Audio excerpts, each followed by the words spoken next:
amados, estamos aqui para dar sequência às características da igreja relevante que Deus usa. E quero continuar pedindo a você que você compartilhe esse canal com seus amigos e ative o sininho.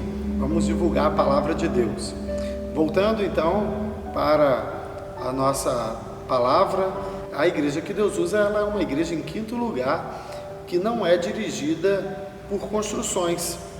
A igreja relevante para esse tempo, para a nossa sociedade, e que Deus deseja usar, ela não está agarrada em construções.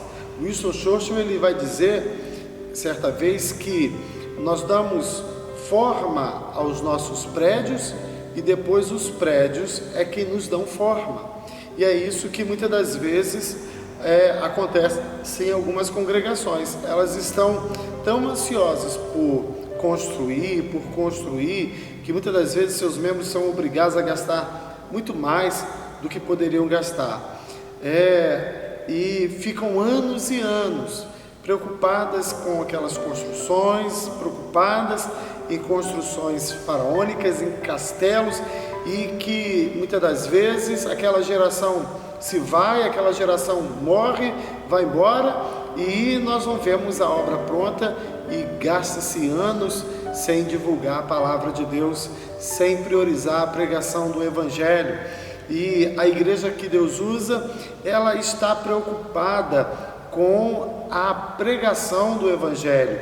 Ela está preocupada não com a construção, mas em primeiro lugar com a sua missão.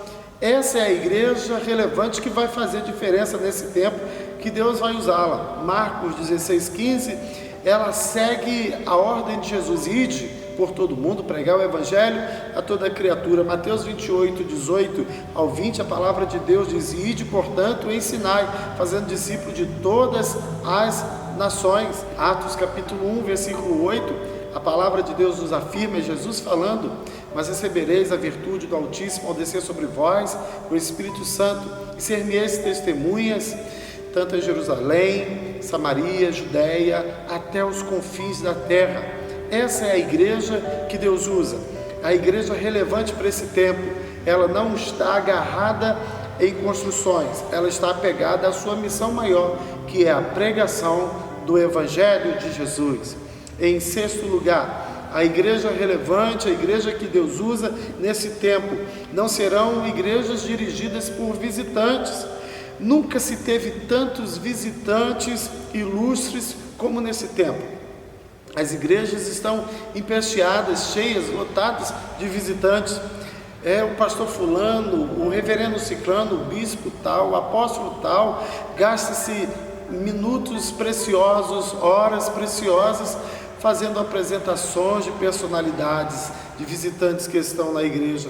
O ambiente fica enfadonho, as pessoas desgastadas querem levantar, querem ir embora, e muitas das vezes o pecador sai frustrado de dentro dessa igreja.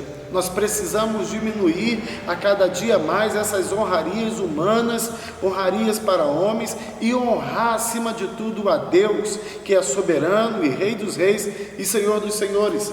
A igreja relevante, a igreja que Deus usa nesse tempo, ela gasta tempo em honrar e glorificar a Deus, e não a homens, a visitantes e a personalidades. Nós precisamos entender isso. O Salmo de número 106, o verso 1 e diante, ele diz que nós devemos engrandecer o nome do Senhor, honrar o nome do Senhor. E quando a igreja decide isso, o Senhor se manifesta com a sua glória, se manifesta com o seu poder. É o que aconteceu em 2 Crônicas, no verso 7, do versículo 13 em diante, quando Salomão, ele está consagrando o templo, orando ao Senhor, honrando ao Senhor por aquela grande vitória. Então o Senhor vem com o peso da sua glória, se encaminha para o meio do povo e manifesta seu poder no meio do povo. A igreja deve se interessar sim pelos seus visitantes, sejam nobres na sociedade ou não, mas acima deles está a presença do Senhor. Precisamos honrar a Deus para que Ele se agrade de nós e manifeste a sua glória no meio do seu povo. Em sétimo lugar, a igreja que Deus usa, a igreja relevante para esse tempo, são igrejas dirigidas por propósitos. O que estamos precisando é disso, é de igrejas com propósitos, ao invés de outras forças. Planejamentos, programas, personalidades, etc. passam, mas os propósitos de Deus jamais vão passar. A Bíblia diz que eles permanecem para sempre. Nada revitaliza tanto rapidamente uma igreja desencorajada do que a descoberta do seu propósito.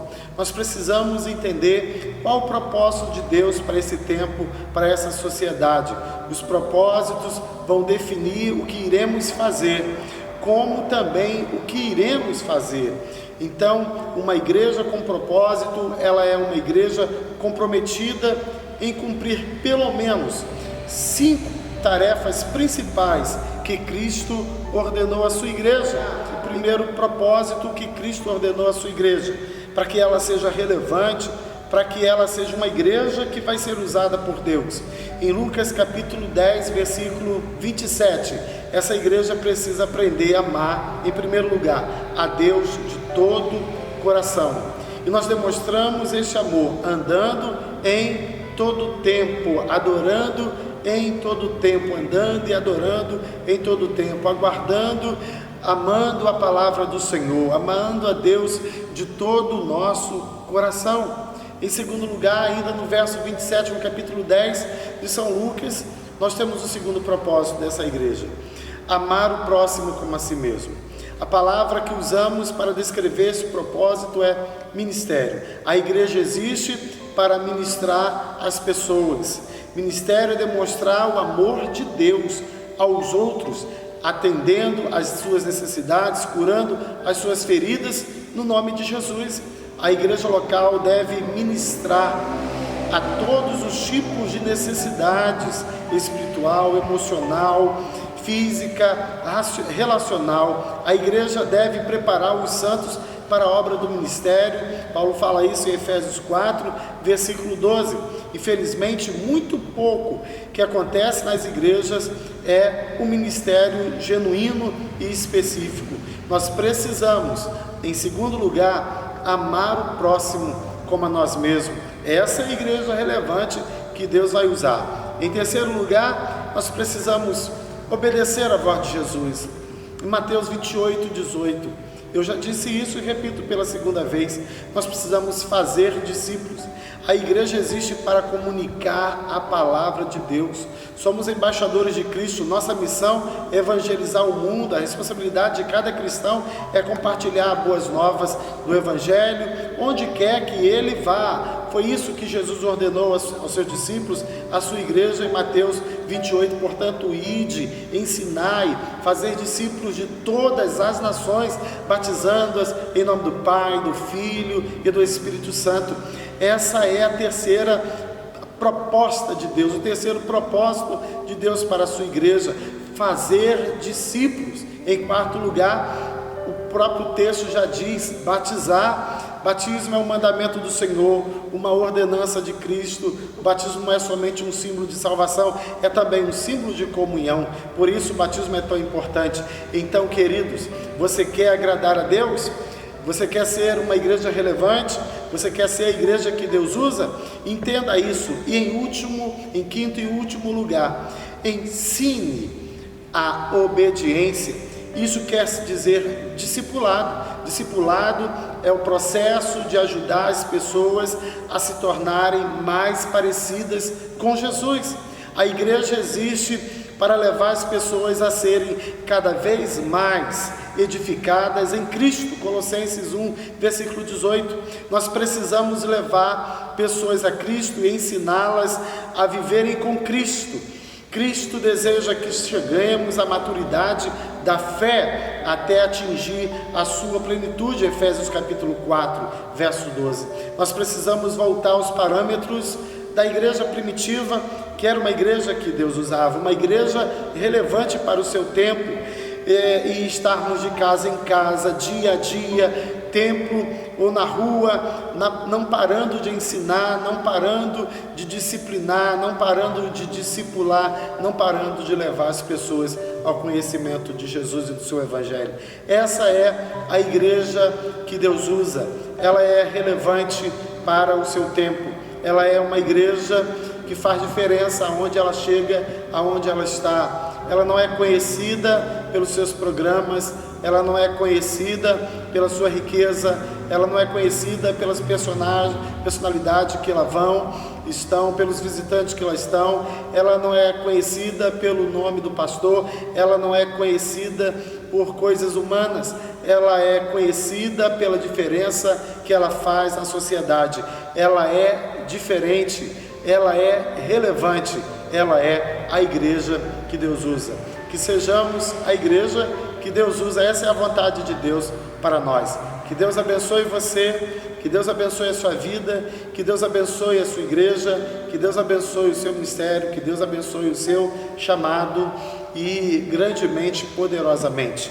Amém? Se você gostou dessa palavra, dessa mensagem, se Deus falou com você de alguma forma, compartilhe esse canal com seus amigos, se inscreva, ative o sininho e deixa Deus te usar para levar a mensagem de Deus às nações. Um grande abraço em Cristo Jesus, até a próxima.